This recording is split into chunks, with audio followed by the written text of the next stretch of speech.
एक राजा था जिसके यहाँ बेटा पैदा नहीं हो रहा था। उसे किसी तांत्रिक ने सलाह दी कि आप ही के राज्य में किसी छोटे बच्चे की बलि चढ़ा दीजिए, अगले 1 साल में आपके यहाँ बेटा पैदा हो जाएगा।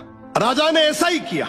अगले ही दिन ऐलान करवा दिया कि जिस घर से बच्चा दिया जाएगा उस घर को ढेर सारा धन दिया जाएगा। राजा का ये ऐलान एक गरीब परिवार ने सुना तो अपने घर के सबसे छोटे बच्चे को भेज दिया कि ये बच्चा हमारे किसी काम का नहीं, इसे रख लो। अब बलि चढ़ाने की पूरी तैयारी हो गई। राजा ने बच्चे से पूछा, कोई तुम्हारी आखिरी इच्छा?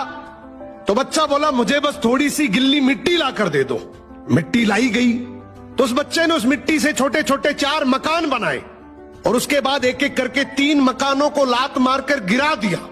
एक को रहने दिया और उसके सामने हाथ जोड़कर दुआ की और राजा को बोला, अब मेरी बलि चढ़ा दो। ये देखकर राजा को बड़ा अजीब लगा। वो डर सा गया कि शायद बच्चे ने कोई तंत्र विद्या की हो। उसने बच्चे से पूछा, तूने ये क्या किया था? तो बच्चा बोला, पहला मकान गिराया जो मेरे माँ बाप का था, जिन्होंने सिर्फ पैसों के लिए मुझे बेच दिया। दूसरा मकान रिश्तेदारों का था, उन्होंने भी मेरे माँ बाप को ऐसा करने से रोका नहीं, तो उनका भी मकान गिरा दिया। तीसरा राजा जी आपका तो काम है लोगों की रक्षा करना, लेकिन आप भी अपने लालच के लिए रक्षक से भक्षक बन गए। आपने तो अपने लालच के लिए मेरी जिंदगी खत्म करने की सोच ली, तो मैंने आपका भी महल गिरा दिया। और ये चौथा मेरे भगवान का घर है, उसके सामने मैंने हाथ जोड़कर कह दिया कि अब सब तू संभाल लेना।